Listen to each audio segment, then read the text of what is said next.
And I'm no water Tell biter. me when we're on the air, will Yes, you? yes. Because I've got to watch my He tells language. me to look there. Look at me. Look at you. Look at me. All right. The one with the red lights on. Your intimidating face. She wants him to look at the camera. Look at the camera. Look at me. Huh? And I'm looking at the camera, and I'm looking at you. We look at both. That's right. No, look at the camera. Don't want to look shifty, any more shifty-eyed than absolutely necessary. So I look that way. That's right. You look towards where you pointed your finger. You're dead on. All right. Right. The taste that's right for them. I look at that. Oh, my God, 1 minute here. That's right. Right there. 1 minute there, and then from there, 1 minute to commercial. Like antifreeze. How's that shot?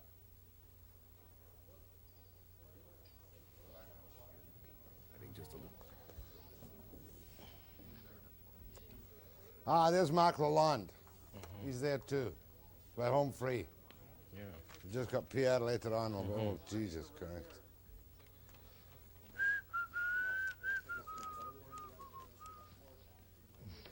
To the opening. Best of luck, Webster. About 30 seconds to air. Air freshener. Because it...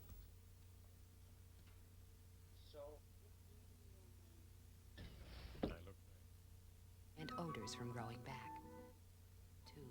The new breath of fresh air from Lysol. Webster is next on BCTV.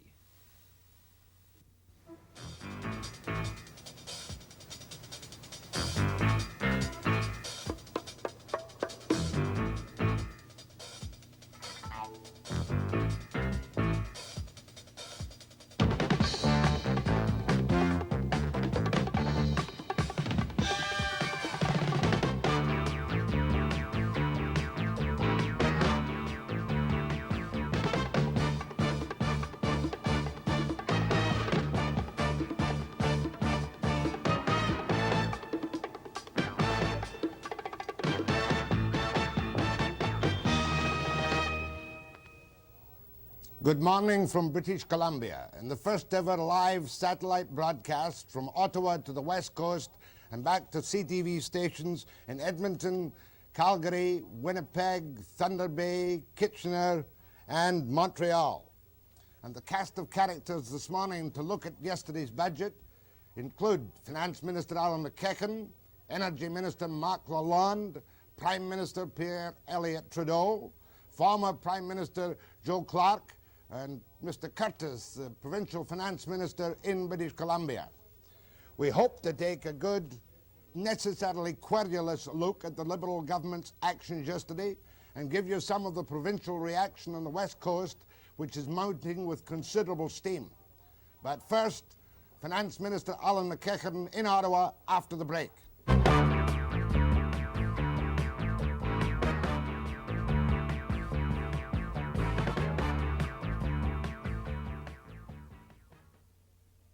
Mr. MacEachen, Good morning. let me say one thing to you first of all. Your ears must surely be burning as I tell you some of the things that are being said across the country about your budget this morning. That it's thin, that it's a sham, that it's full of duplicity, devious and insulting. Mr. MacEachen, and I'm sure that as an old-time clever politician who saw all the press's straw men being knocked down, that you will take some credit at least for one or two of these pleasant remarks. Well, my ears are ringing, but more pleasantly in the last moment to hear your authentic voice, which reminds me of the country of our origin. So it's good to be on your program, and I'm sorry you haven't invited me earlier, that I had to bring on a budget before you would invite me. Well, that's the point. Is it a budget? Let's look at it, Mr. MacEachen, as if we're just the ordinary guy. Let's forget the overall complex energy policy for the moment. What's it going to do for the man in the street? It's going to put up the prices of almost everything, is it not? Well, I think for the man in the street, it's important to remember that there have been no general increases in taxes. no personal income increases, no corporate income tax increases. Indexation has been maintained, which will yield very substantial benefits to the Canadian taxpayer, for the man in the street, for the consumer. The burden laid upon the consumer is considerably less than the burden laid upon the consumer by the Crosby budget of last December. Sir, It's that budget defeated that government. Let's forget it and look at your budget. Home heating oil will go up, won't it? Obviously, there will be increases in the prices of energy. That's inevitable. We made that clear during the campaign. We're living up to that commitment. Right. Gasoline prices will go up. Natural gas bills will go up. In fact, all the sin items, smoking and drinking, one feels like a leper nowadays, but you can hammer them without fear of anyone complaining. Is that not comfortable for you? Well, I don't want to forget about the Crosby budget, because it's a budget that apparently was accepted in the West, for example, the revenue sharing and so on.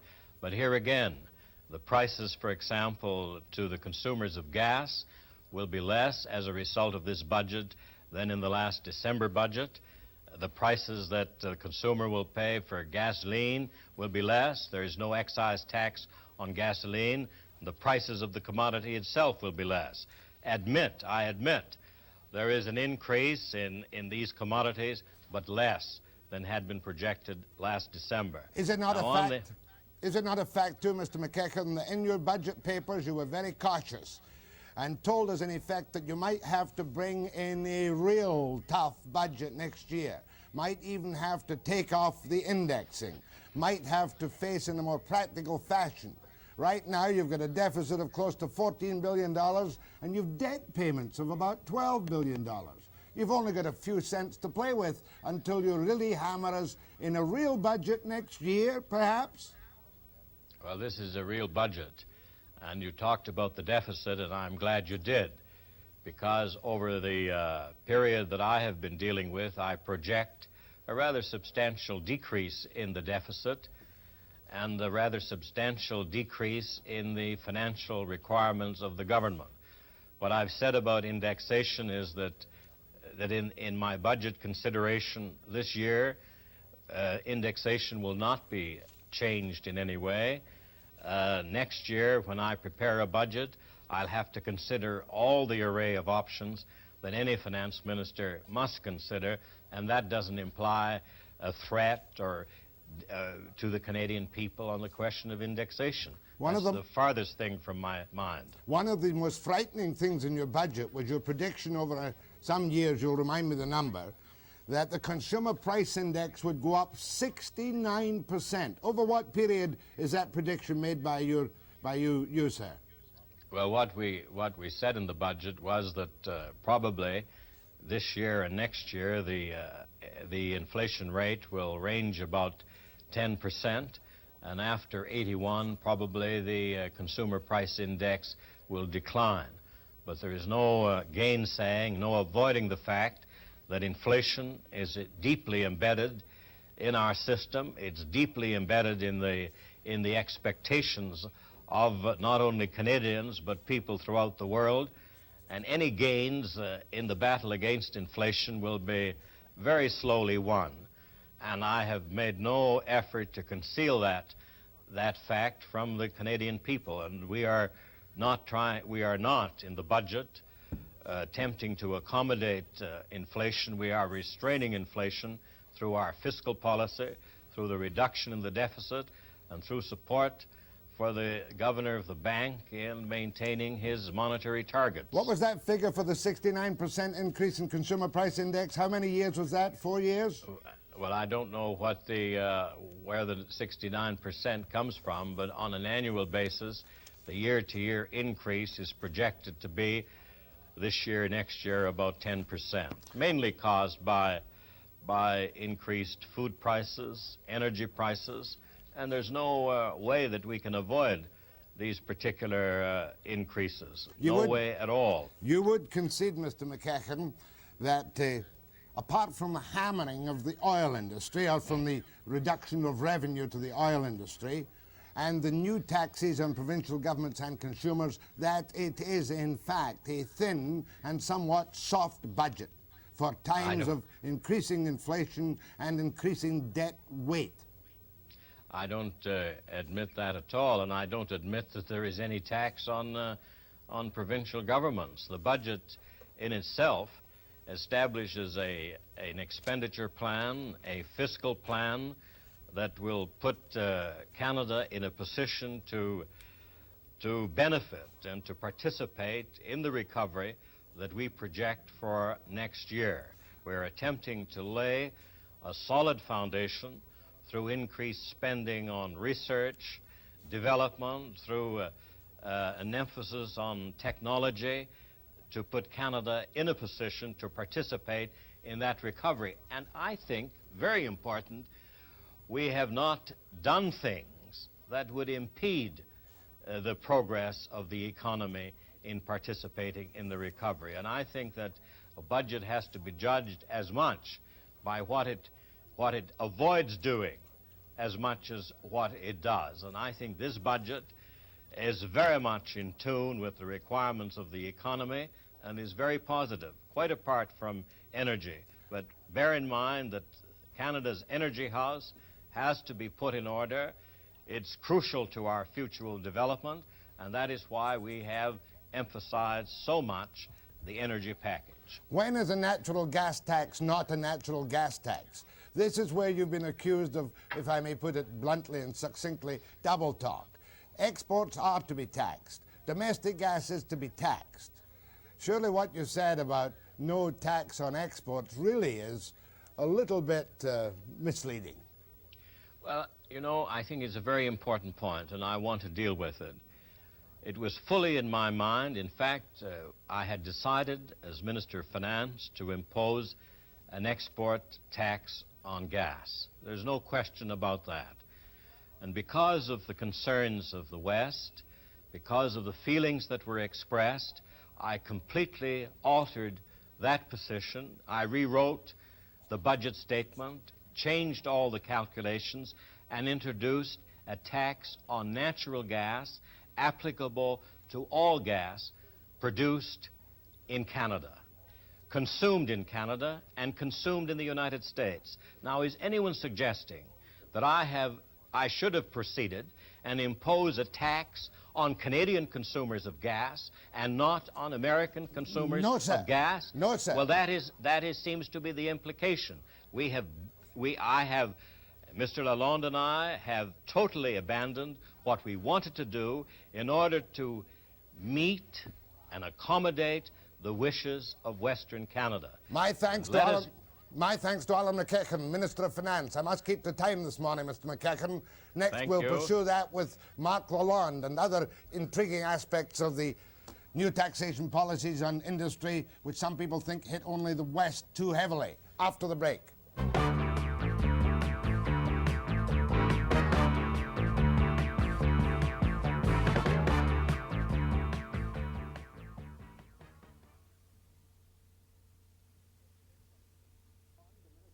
Good morning from British Columbia to Marc LaLonde, the Minister of Energy and CJOH in Ottawa. Good morning, sir. Good morning, sir. Mr. LaLonde can't hear me. I don't hear anything. Ah. Can you hear me now, Mr. LaLonde? No, I don't. No. There's no sound. No sound. That creates a little bit of a problem. And while they're sorting out I'll get it, but there's nothing now. Nothing now. Oh, dear, oh, dear. I don't hear anything yet. Why do these things... Well, I hear you there. Let's start again. That feedback is back again. Good morning, Mr. LaLonde. Good morning. I think if we go slowly, we can overcome that feedback, and I wanted to be the first to tell you that British Columbia's Attorney General Alan Williams said this morning that your natural gas tax is a confiscation of provincial revenue, and he intends to take you to court.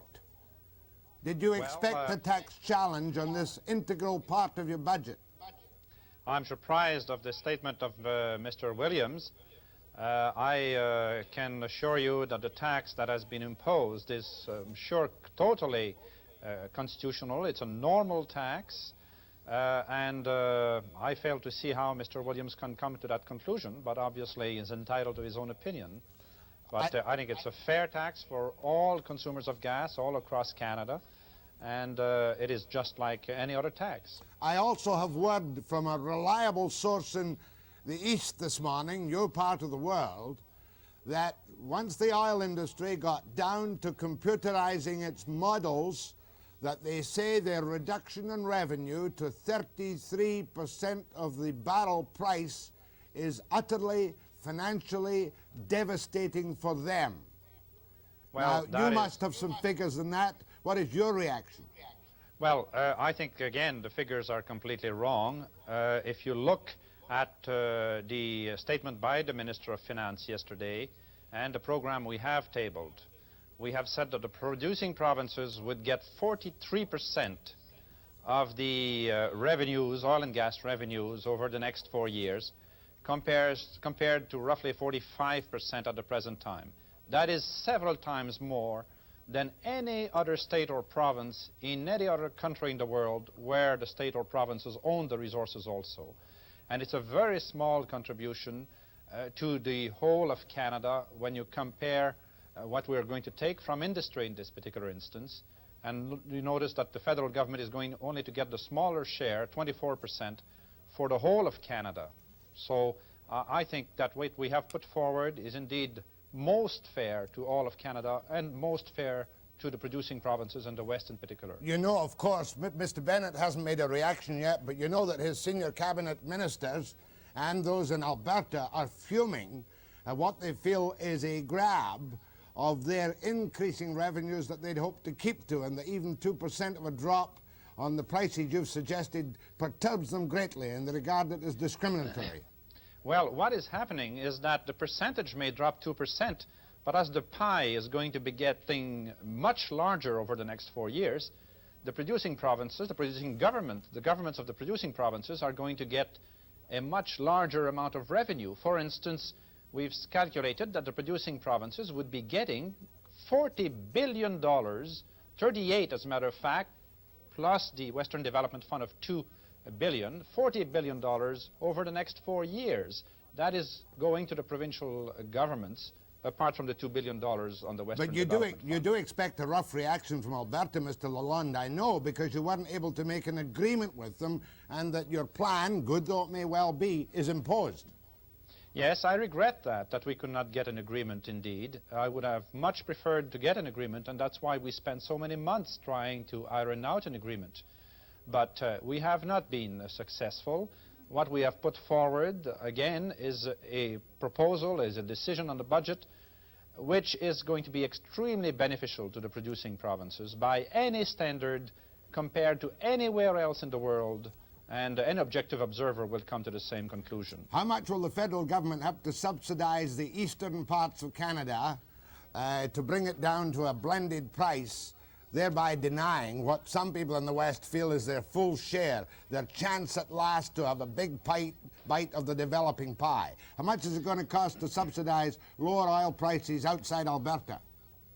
The lower oil prices are going to be, the imports of oil at high price are going to be gradually integrated in the Canadian price. The subsidy is going to be eliminated over the next 3 years, so that Canadian consumers, all Canadian consumers, will pay for the total price of the oil we have, both the Canadian oil and the imported oil. That is the announcement that was made by Mr. MacEachen last night, and that's our proposal. And again, if you look at Alberta, for instance, even with lower Canadian prices than in the United States prices, the Alberta government is getting now, on every barrel of oil, more dollars than the Texas government is getting, for instance, and a lot more than any state in Australia is getting, even with a higher per barrel prices, because in those countries, more goes to the national government than here. A final short question. We only have a few seconds. Does Petrocan have its eye on a particular major which it hopes to buy eventually with the new levies, which are not spelled out but which are coming down the road? Our objective is to increase the ownership by the Government of Canada on behalf of all Canadians of a number of multinationals during this decade, and we hope to have those negotiations undertaken very shortly. Thank you, Mr. LaLonde. Next, the Prime Minister, Pierre Trudeau, live by satellite from Ottawa to the West Coast and back across the country after the break.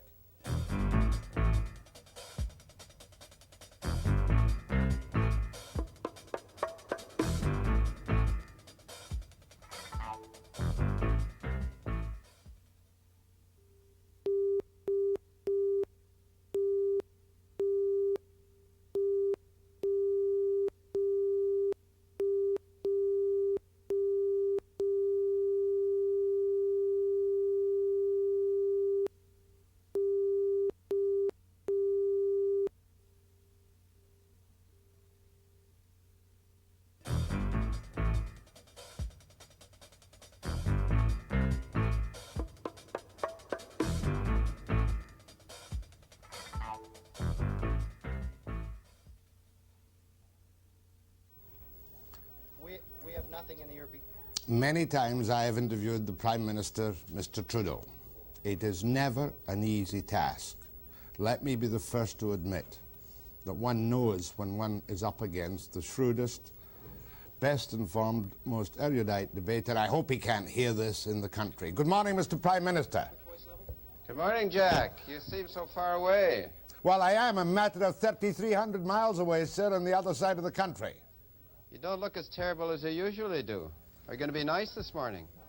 As a matter of fact, Mr. Trudeau, I was just confessing before you had your link on your ear that I always find it very difficult to interview you because you're so tough, shrewd, and diversionary in your pleasant or your tough responses. I hope you'll accept that, sir, as a compliment.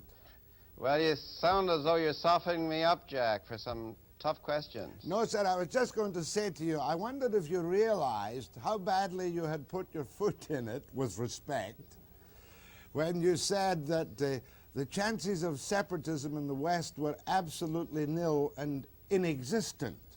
Not because there are great chances, but you certainly gave a lot of people on the extreme right the opportunity to get up and shout and rant and rave. Was that a tactical error, sir, like the time you said separatism in Quebec is dead?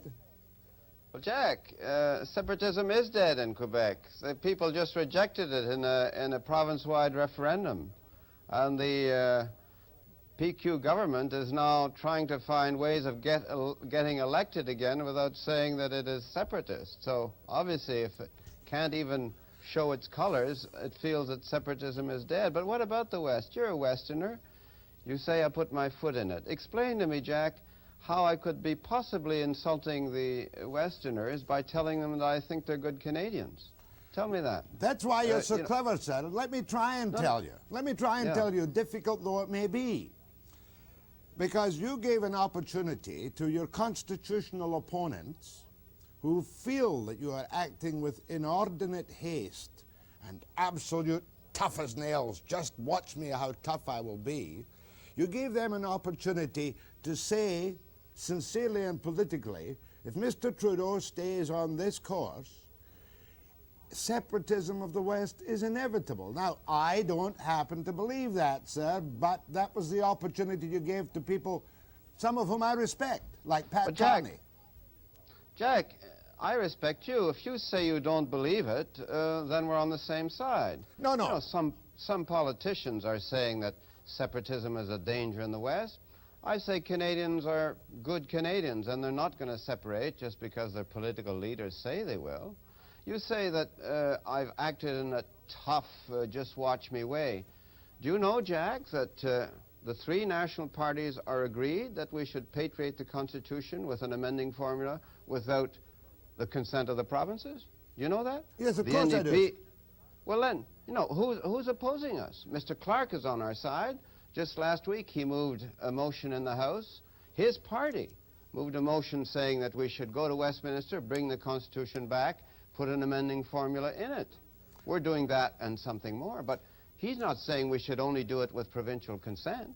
He's saying we should do this as a national parliament. Oh, Mr. A member of his own party, Mr. Yorko, last May, moved a motion which was unanimously supported in the House, saying that the National Parliament, speaking for all Canadians, should go to London and bring our Constitution back without the consent of the provinces. Oh, Mr. So Trudeau. what are we doing which is so revolutionary? Well, Mr. Trudeau, there is a point there. I'm sure that the Clark plan to bring back the Constitution was more or less to bring it back as is with the present amending formula without incorporating or asking the British House of Commons to pass for us your particular Bill of Rights, equalization formula, with your patriation referendum possibilities. Surely Mr. Clark's terms are vastly different from the ones you're going to say to the British. Hey, let's have it, as is. What? One new package. What is in our resolution is different from what Mr. Clark would have put in his resolution. But the point I'm making is that Mr. Clark's party, like our party, thinks we can do things without the consent of the provinces. What the particular government of the day does is, of course, debatable, and it may be unpleasant to some to have a Bill of Rights in, though it's hard for me to understand how Westerners can be opposed to that.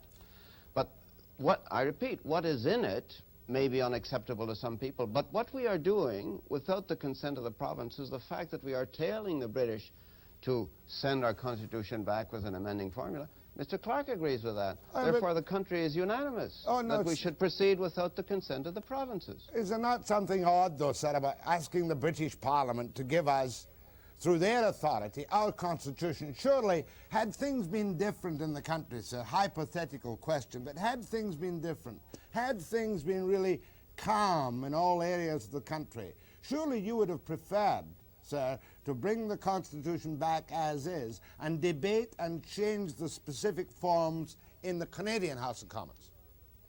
Had Jack, things been different. You are reproaching me with doing what has been done for 113 years.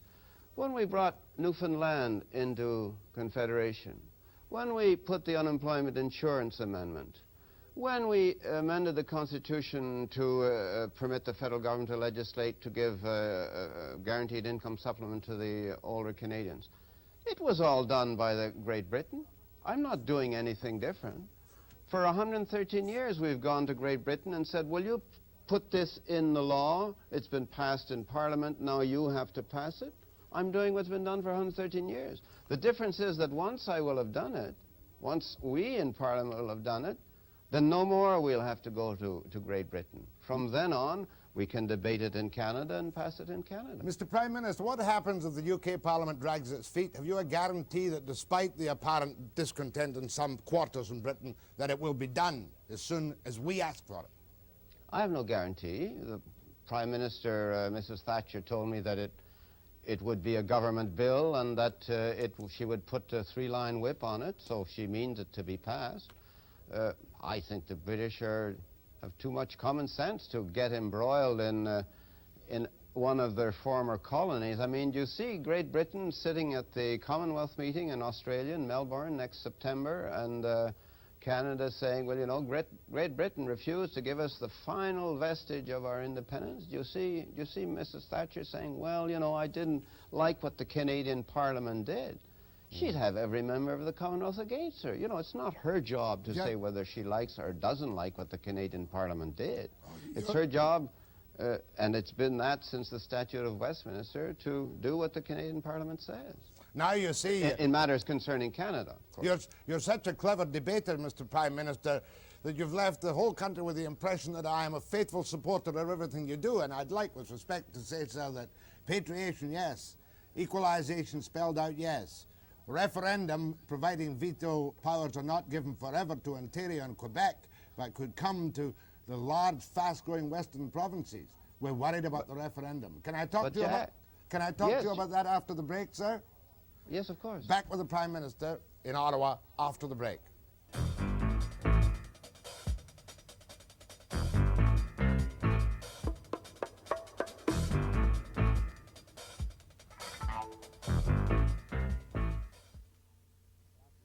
Mr. Prime Minister, if you'll forgive me, I think I'll go back to the old Webster barking instead of trying to debate you. All right, but you wanted to know about the amending procedure. Can I just answer your question on that? First, will you let me ask it, sir? The impression is abroad in the West, firmly and clearly, and your bill is difficult to understand, that down the road, after the deadlock with provincial governments, should it arise, that Ontario and Quebec separately, even if they have less than 25% of the population of the country at that time, will hold a permanent veto. Is that true or false? Jack, let me explain. There is an amending formula proposed in the resolution. It is the one that was accepted by all 10 provinces in Victoria 9 years ago. There are probably better ones. I myself have propounded a better one. The reason we put this one in is that all 10 provinces had accepted it, including Quebec, including Alberta, and so on. Now, I'm realistic enough to know that premiers change and that they may have a different preference. So what I have done is say, look, I put the Victoria formula in, which gives Quebec and Ontario a veto, but we did that together, all 11 of us. But I'm saying that in case you don't like it anymore, you give us another which you prefer, and if we like it, we'll accept it, and then we'll make it unanimous. If we don't like it, and we prefer another one and you prefer this one, let's go to the people and ask them to choose which they prefer, the federal formula put forward or the one put forward by the provinces. What could be fair if we disagree, not to impose my formula, but to give the people a choice and ask them to put their X on either the Victoria formula or the Toronto formula or the Alberta formula or Jack Webster's formula. I don't care. Let's find something, and if we can agree, being reasonable, it'll be it. And if we can't agree, the people will tell us what is. One other what is undemocratic about that, Jack? Not for me to answer, sir. Oh. Can the government, the federal government, sometime in the future, go direct to referendums without reference to provincial legislatures? Is that in the Constitution Act? That is certainly not the intention of the Act, Jack, but I'll concede to you right away that an amendment could make that even clearer, and I've said from the word go that such an amendment, if that was the fear of the people, I'd be prepared to accept. I've told Premier Blakeney that, I've told Premier Davis that, I've told Premier Hatfield that, I've told Mr. Ryan that, I've told everyone who's cared to ask me. I've said it in the House of Commons. Our intention is not to have a referendum without consulting the provinces. Our intention is to try and work as we have in the past to find an amending formula, or to find an agreement on an amendment to the Constitution. And when there is a deadlock, to do what I've just described, to say, well, look, we can't agree, we haven't agreed for 53 years, we're not going to wait another 53 years for any amendment. Let's ask the people what they think. Sir, so what is unfair about that? A couple of short snappers. One with a smirk on my face. Does your entente cordiale with Broadbent now make the NDP irrelevant whatsoever in the constitutional debate? The NDP stands for what we stand for. That doesn't mean, on constitutional matters, that doesn't mean that they don't have great differences from our party on many, many subjects. They want to, I understand, perhaps expropriate the oil industry. We merely want to buy it over. I mean, there's a great difference. That's a big difference, sir. In your Canadian ownership charge and your plan in the energy package last night, fears are already being expressed in the West that this man Trudeau is back somewhere with his secret socialism plans. Are your plans Canadianization, back, or a form of state socialism for Petrocan's role in taking over one or more of the major nationals? Well, Jack, look at the facts. The facts are that amongst the, I think the 25 major oil companies in Canada, there's only a small handful which are Canadian. Amongst the top 10, there's only one, it's Petro-Canada. We'd like to change that because energy is of such importance to any industrialized countries and increasingly to the non-industrialized ones. We think Canadians should have a greater stake in it. But we're not proposing to expropriate people without compensation. We're just saying we'll get money and we'll borrow money, we'll get money and we'll buy off some of these companies. That doesn't seem to be very socialistic to me. Horrendous national debt coming up again, sir. As I was saying to Mr. MacEachen this morning, is it really a make-believe budget this time, apart from your energy policy, which is obviously real and planned carefully? but you seem to have been very soft on the Canadian who doesn't realize his financial strictures and his very heavily spending government. Well, Jack, there again you have to look at the reality. Canada has a smaller national debt compared to its population than have Germany, Japan, and many other countries which are sometimes envied by us as being more prosperous. So a national debt is bad if it's out of control. A national debt is not bad if it is used to create jobs and plan for the future. And that's what a country like Germany, which is often admired in our more conservative circles, although it has a social democratic government, that's what it is doing. You know, it has of course, a greater national debt than we you do. know, of course, that politicians in Alberta and BC, the people's leaders on the coast here, are fuming about the natural gas tax and about the new oil sharing plan. Would you not expect them to be? Even your own Gordon Gibson said at one time a natural gas tax is equal to the spark of a Boston Tea Party on the West Coast. Jack, I don't know if you're being, I think you are being deliberately provocative. Gibson didn't say that, nor did Premier Bennett. They were both talking about an export tax. We don't have an export tax. We have a tax on a commodity sold to Canadians. And I don't think many Canadians would like us to tax them for that commodity, but we'd exempt the Americans in some reason. Certainly Gibson didn't ask for that, No. nor did Premier Bennett. This is You what know, we're taxing gas to the consumer, whether the consumer be from Canada or British Columbia or the United States. Seems to me it's fair that we tax everybody equally. you haven't taxed export electricity, sir. We have, Jack. You know, you people in the West seem to forget that we've taxed electricity from 1926 to 1964. And it hit mainly Quebec and Ontario and a lesser degree elsewhere. We've had an export tax on electricity for about 40 years. There was no revolution in Quebec or Ontario or anywhere else. The federal government has a right to have an export tax. We had one, I repeat, on electricity. We don't have one now. We could under the Constitution. I mean, it might make people, nobody likes to pay taxes, but certainly it's not illegal or unconstitutional. In actual fact, it's not being applied in this budget. We don't have an export tax. We're taxing a commodity wherever it is used. Canada or the United States, or if we sell liquid natural gas to Europe, it'll be taxed too. Everybody will be taxed. It's not discriminatory, but exports will be taxed along with Canadian consumers. And British Columbia is having a tough time selling its gas to the United States right at this very moment. We're way down about 2/3. Well, they might argue that it will have a tough time selling its gas to Canadians if we put this tax on. But, you know, nobody is so silly as to put a tax that will make the commodity prohibitive to the consumer. We'll put a tax on, and we think Canadians will buy it because it'll be cheaper than oil. And we think Americans will buy it for the same reason. Mr. Nobody Trudeau likes to pay taxes, Jack, but I don't think that the Boston Tea Party is a very good comparison. That was taxation without representation. But when a rich man says, don't tax me, that's not fair, who do we tax? The poor? You know, if we can't tax wealth where it exists, we're not in a sharing society. So we're taxing wealth where it exists. It happens to be very, very strong, this wealth, in oil and gas. It used to be in electricity, I repeat, and we taxed it then. But now it's in oil and gas. Mr. So Trudeau. what is the revolution? To tax according to ability to pay? You, sir, always answer with a question mark, and I like your technique. But you're rushing off to Regina today, I understand, and I must try and finish with a really provocative question, Mr. Trudeau. I always feel you somewhat trample on me. And that is, and you're keeping to your timetable, sir, this time. You are determined to bring back the Constitution by July the 1st next year, correct? Well, that is our hope, Jack. That's your determination.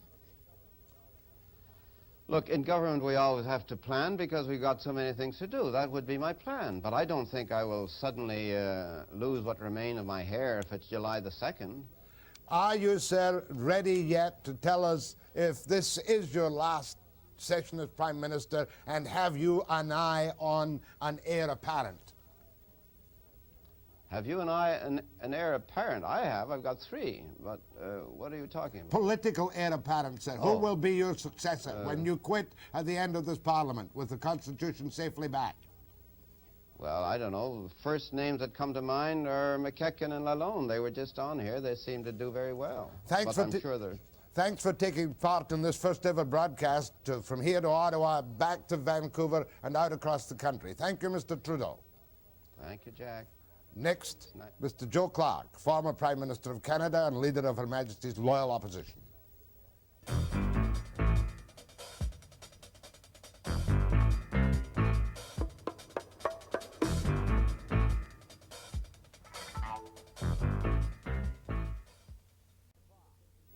Good morning, Mr. Clark.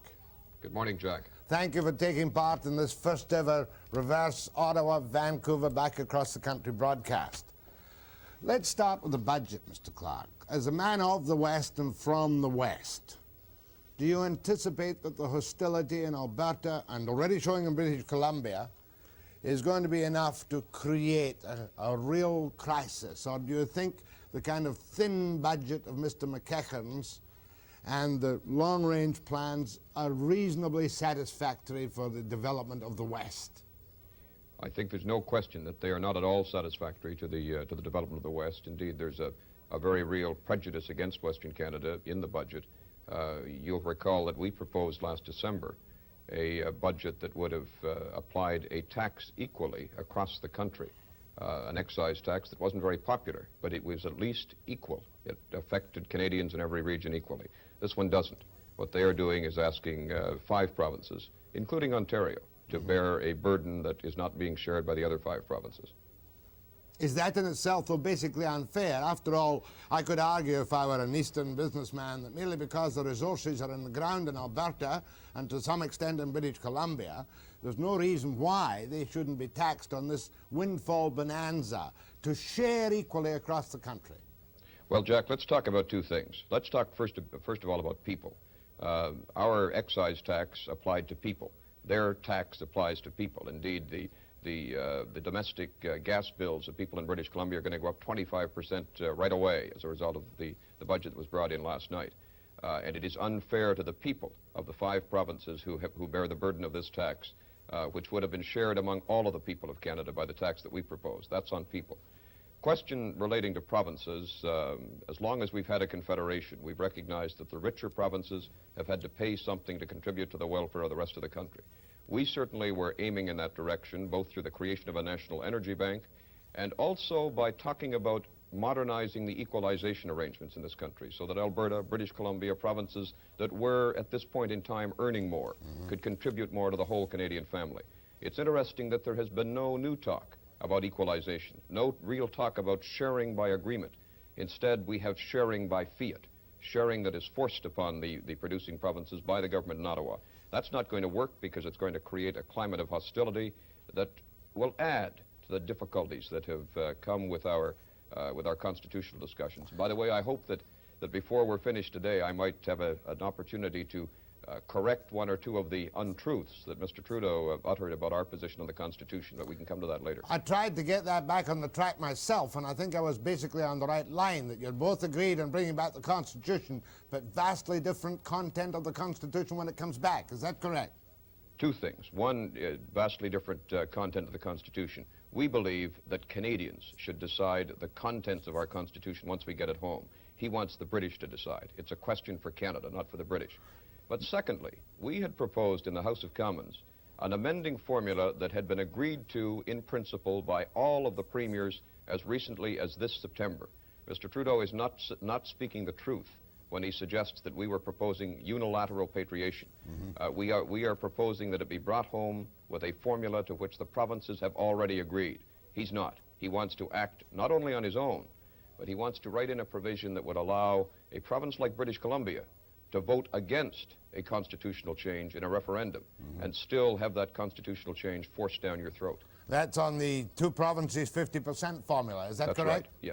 That's on the referendum proposal. He did concede, however, though, that the Ontario and Quebec veto, which does raise many hackles in Western heads, could be modified subject to this or that if the provinces agreed subject to this or that. I want to see the this or that. We've been dealing with this man for 11 years now, and I think we've all learned that we have to see the this or that. We have to see the conditions. We have to see them written down in black and white before we can accept them. Certainly, from my party, we're not prepared to accept them until we know exactly what's being proposed. How dangerous to the fabric of national unity, though, is the potential strong reaction of Lougheed and his government in Alberta? Well, Mr. LaLonde can tell me they're going to get more money. They're going to get more of less money. Is that not correct? How tough should Alberta be in fighting this budget, Mr. Clark? Well, Alberta should be reasonable, if Alberta can be. But Alberta has been forced into a situation where its options are very severely limited. And that's been done by the Government of Canada. Mr. LaLonde talks about negotiation. I know something about negotiation with Alberta and other provinces on energy matters. And I know that if you pursue it in good faith as a national government, you can get an agreement, because I got an agreement.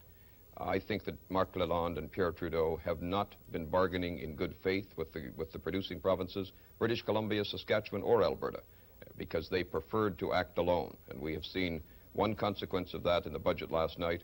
We're naturally going to get a reaction tomorrow from the Premier of Alberta, whom I'm afraid will be speaking the very deep concern of the people of that province.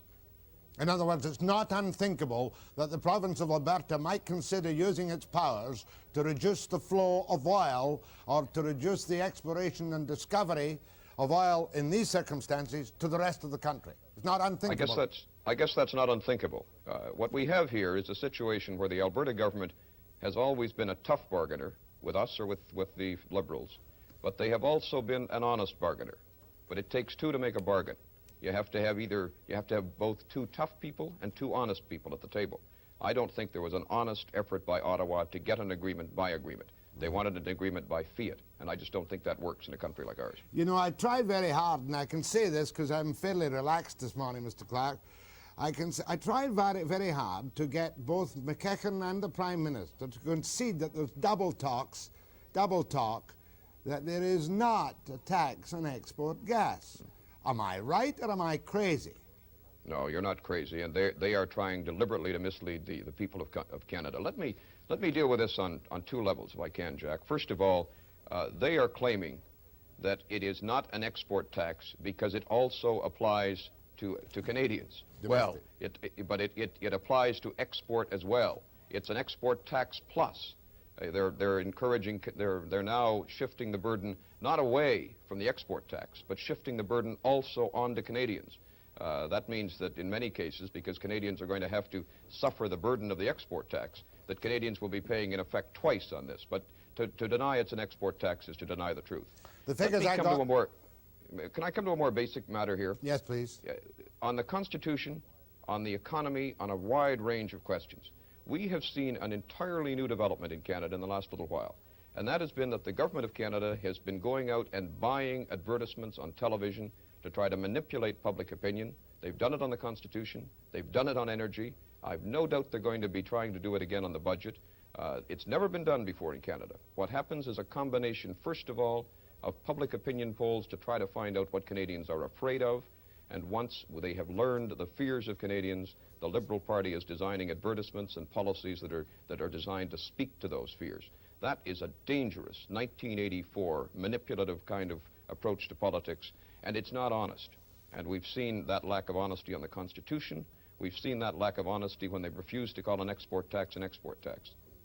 And do you believe, like or rather, let me put it this way, Trudeau says that separatism in the West, the chances of it, are absolutely nil and inexistent. Would you agree with him as the leader of the Conservative Party and former Prime Minister that his polls on that occasion are correct? Oh, his polls on that occasion might have been correct, but you should not in a country like this be governing by polls alone. You should also be governing by some common sense and some knowledge of the region. I would like to believe that separatism is dead, because I grew up as an Albertan and a Western Canadian who wanted to play a role in Canada and who wanted my region to play a role in Canada. And indeed, when I was Prime Minister of the country, the region of Western Canada was able to play an equal and growing role in Canada. But that's changing now, and the people of Western Canada are being put to a very serious test. One of the things Mr. Trudeau doesn't understand is the difference between the attitude in Western Canada and the attitude in Quebec. He argues that separatism is dead in Quebec. There are a lot of Quebecers who would take issue with that. Claude Ryan has suggested that if Quebecers knew what Mr. Trudeau was proposing to do in the Constitution when they went to the referendum. The referendum result might have been different. But in any event, Quebec is an older province and a small C conservative province with long ties to Canada. Western Canada is a newer region and really a very radical region if you look at our political history. Without those kinds of long ties to Canada, the analogy that you can face down separatism in Quebec and therefore you can do it in Western Canada just doesn't hold. More with Joe Clark, leader of the Conservative Party, after the break.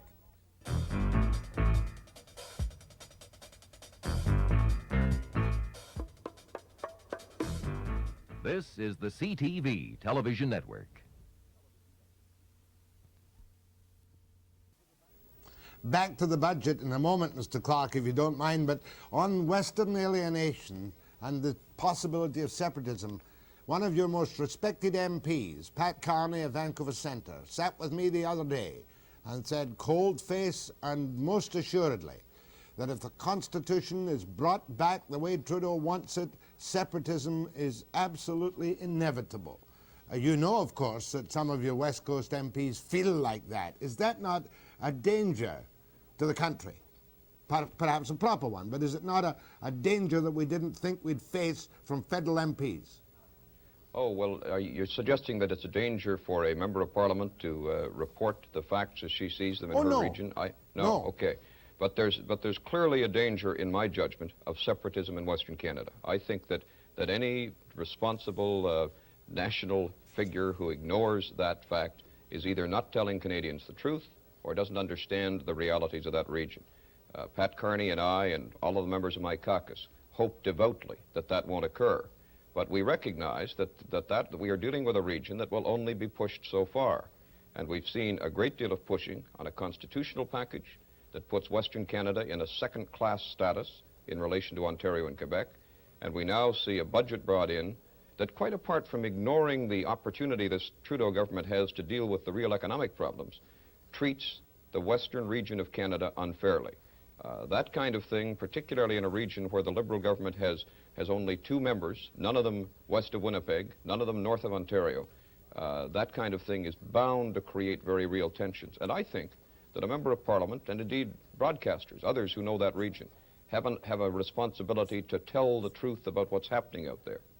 I can't see actual separate parties arising, but you're suggesting to me, Mr. Clark, that apart from the clash of principle in the Constitution, having it done in London, not debated in our House of Commons, giving vetoes power to Ontario and Quebec apparently forever, and now a discriminatory tax against Western Canada, that you feel could lead to the movement towards separation if it went on and on and on. Am I right, sir?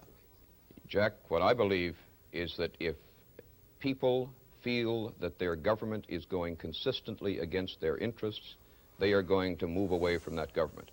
What is so tragic about this is that while perhaps there have been small-scale separatist sentiments in Western Canada since the region began, we had that under control as a government.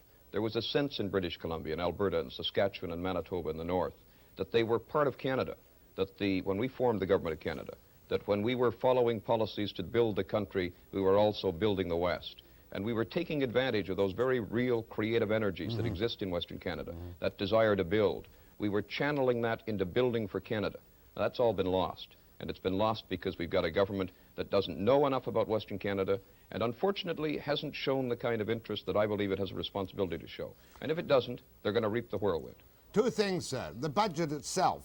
Is there anything in the budget which meets your approval at all? I have a fairly accurate summary of it, and what do you think of it? Oh, there are some things in there that we proposed, and we naturally approve of some of those. But what we got last night was not a budget in any real sense. It was an energy statement, and I think a highly controversial and divisive one. But what this government should have done, this government that has a majority, they should have recognized that we sit here today with real economic problems that have to be faced. They are proposing a deficit that is $3 billion higher than the one John Crosby suggested.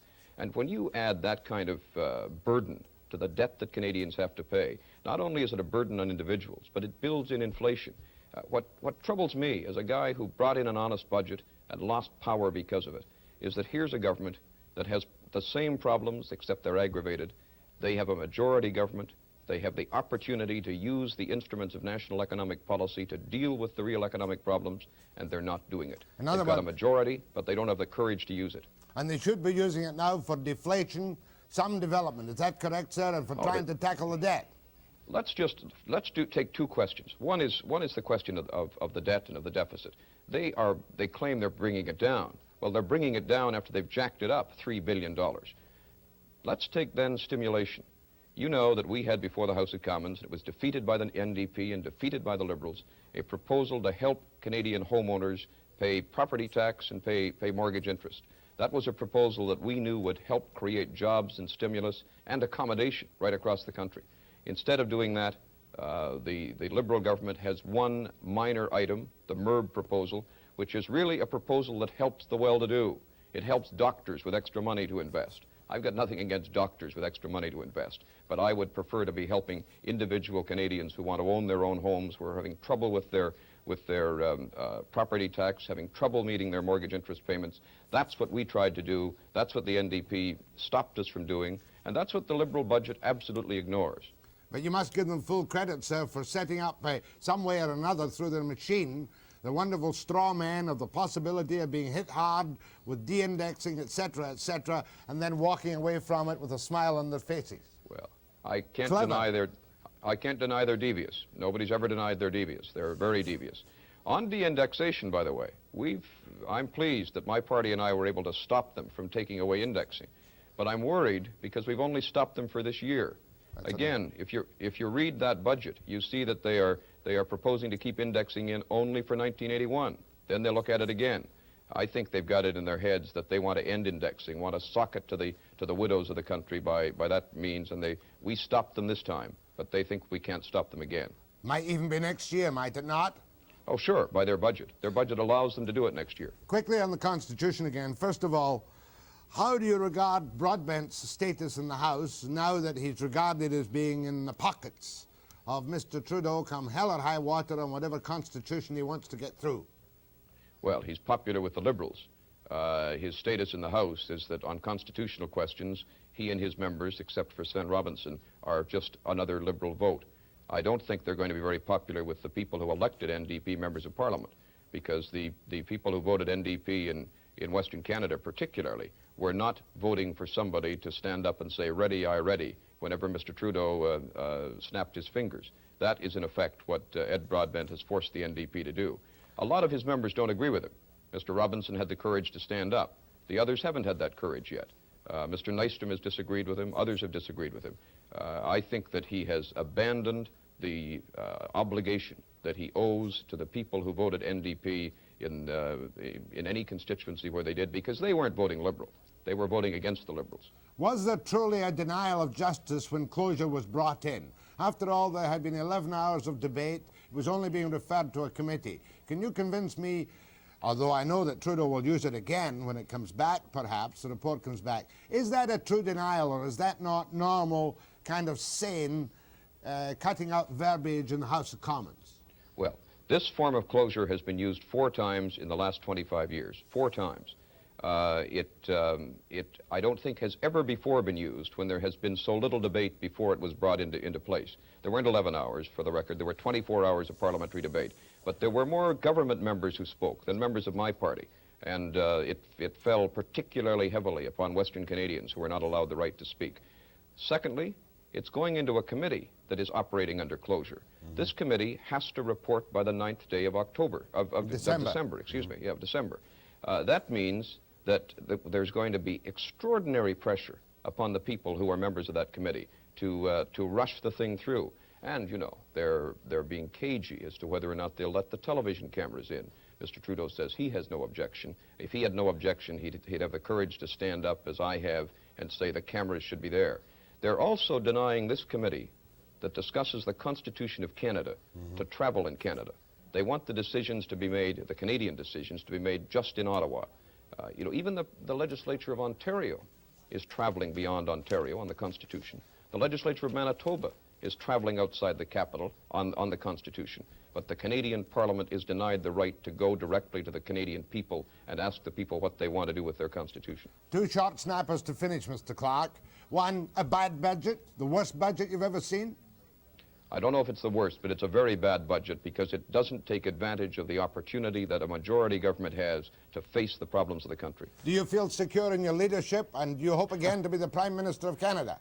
I feel secure in my leadership, and I intend to be the Prime Minister of a united Canada, and I think that the only way we're going to get the country back into unity is to have a government that respects all of the regions. My thanks to Mr. Clark. Thanks for taking part in this broadcast, sir. Thanks, Jack. Next, Hugh Curtis, Minister of Finance in British Columbia, after the break.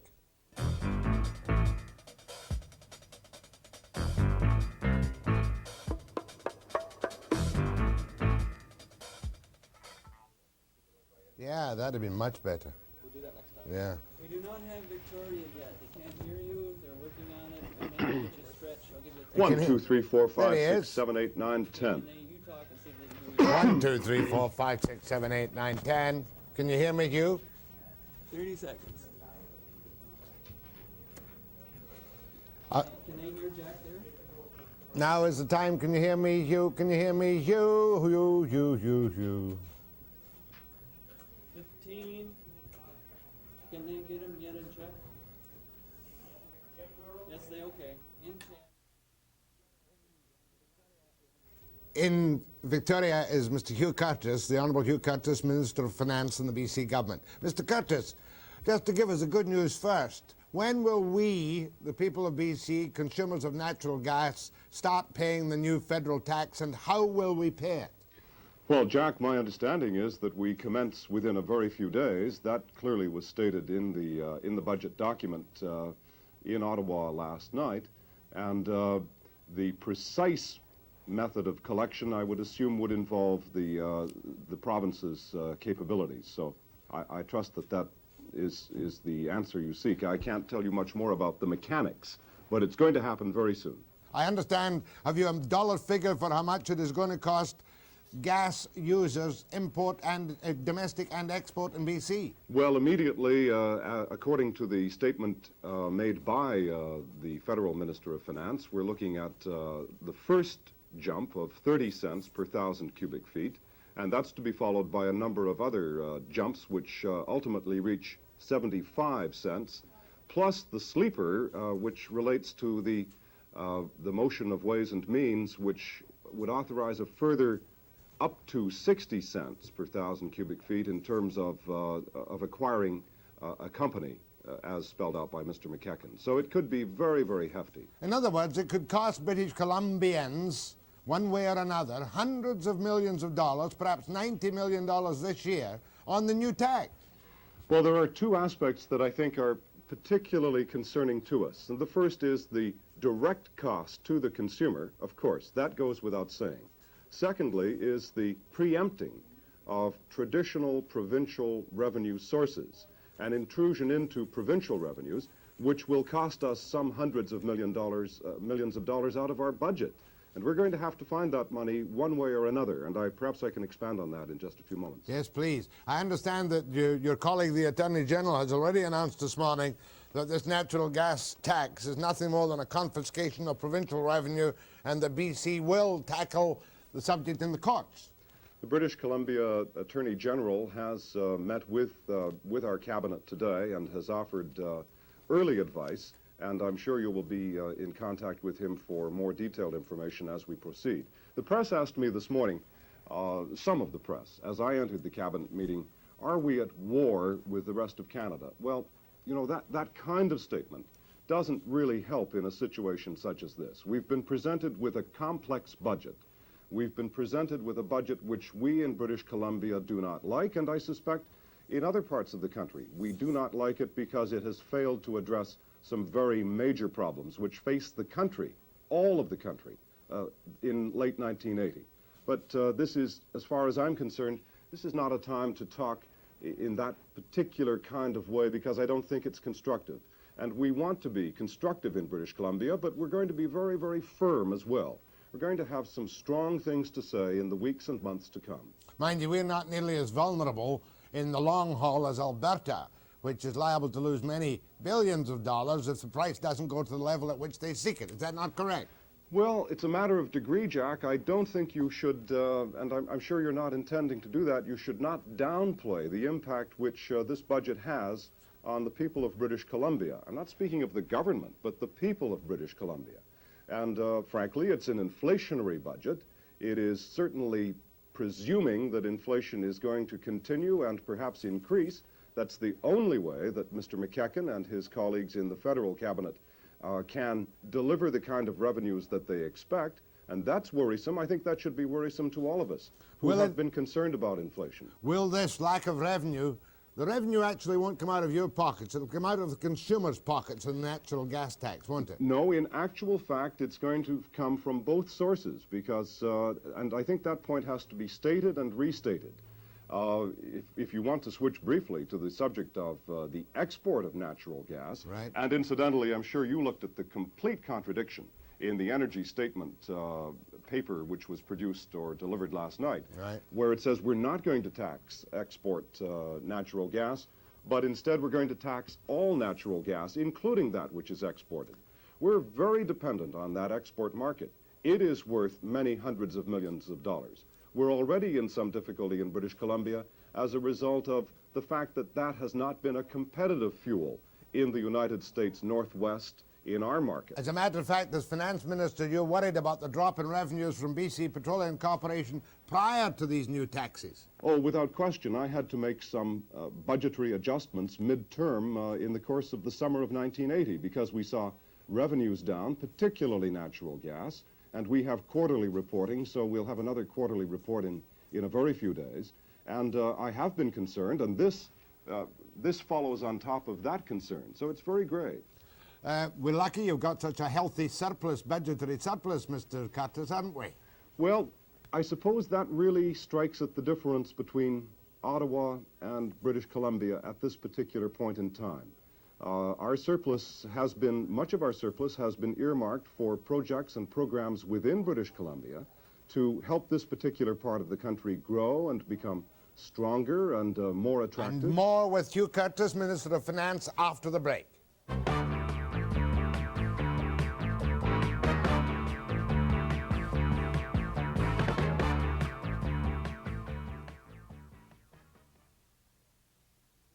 Hugh Curtis is in Victoria. Webster's in Vancouver. Hugh Curtis is Finance Minister in the Social Credit Government at Victoria. There are many people along the network, Mr. Curtis, who will regard you and me as talking from Lotus Land, where we have a very low level of unemployment, very high wages, if not the highest wages in the country, and that people on the West Coast with all these natural wealths have no right to complain at all about anything the federal government wants to do to share the wealth to the underprivileged parts of the country. How do you plead to that?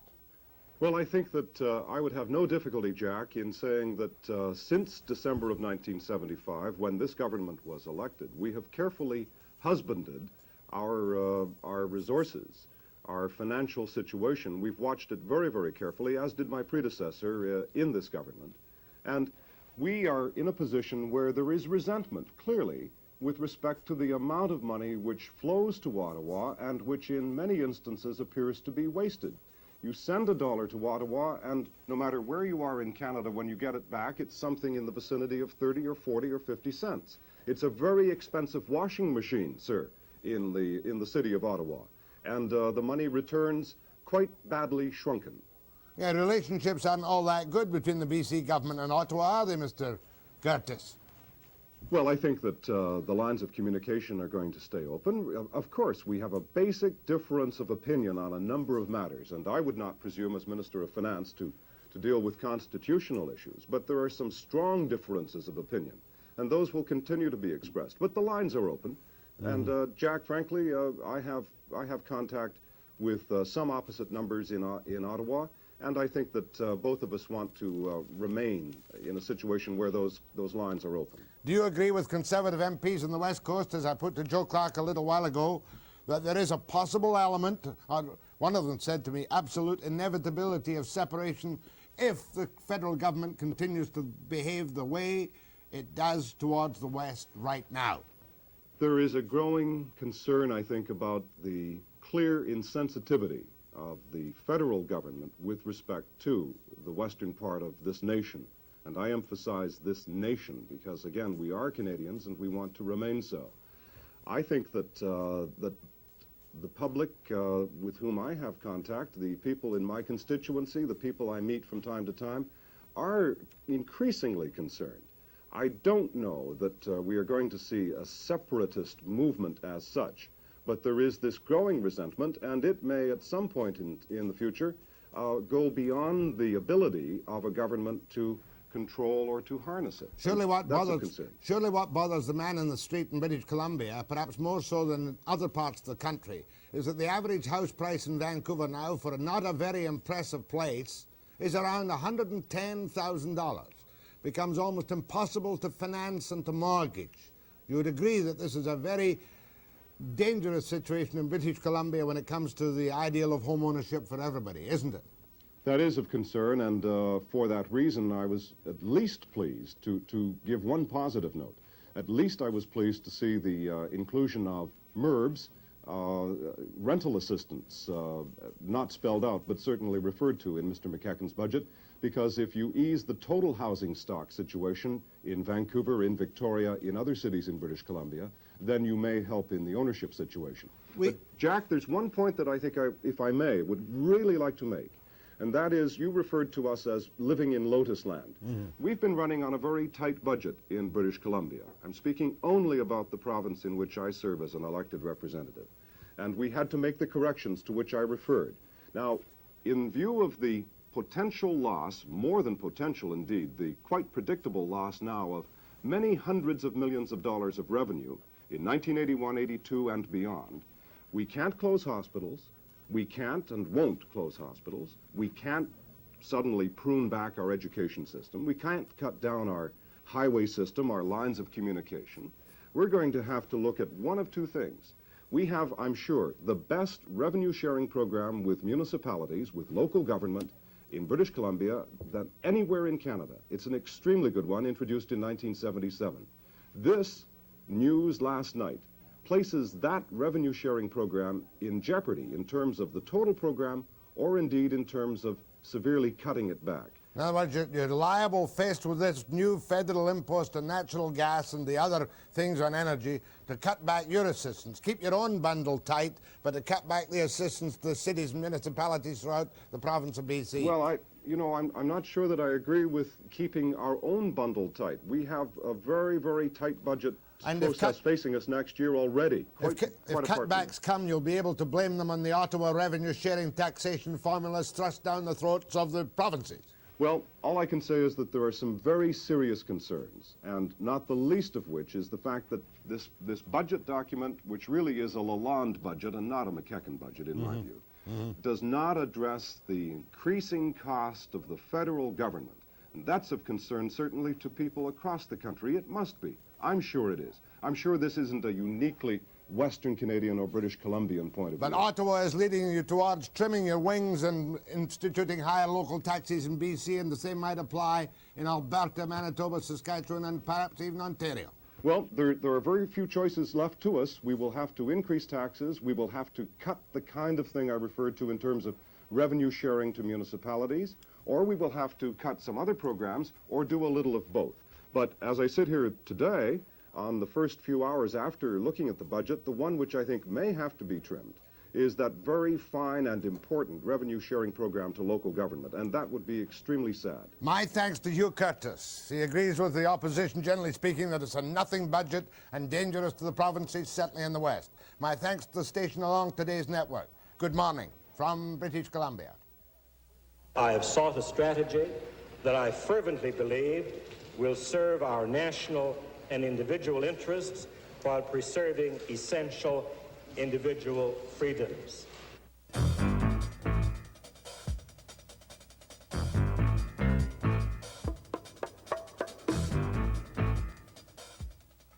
It is, in fact, a thin and somewhat soft budget for times of increasing inflation and increasing debt weight. Canada's energy house has to be put in order. It's crucial to our future development. The governments of the producing provinces are going to get a much larger amount of revenue. For instance, we've calculated that the producing provinces would be getting $40 billion. Was that a technical error, sir? Like the time you said separatism in Quebec is dead? Well, Jack, separatism is dead in Quebec. But there's clearly a danger, in my judgment, of separatism in Western Canada.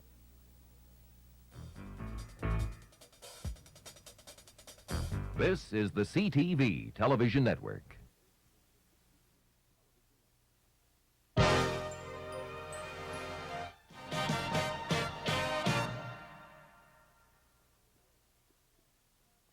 Yes, we have. Thank you very much. You're welcome, Fine. Frank. Thank you for coming. Frank, good. Nicely done. One do it ID. Yeah, I got to do it. I did. Thank you. Thank you. Thank you. Wait a minute. Wasn't, you know, it's so tough that fucking MacEachen. And, you know, I'm so programmed to having a second segment. And I'm not tight enough in that single segment. He was a little slow. I I thought the Trudeau thing handled well, because there's no point in trying to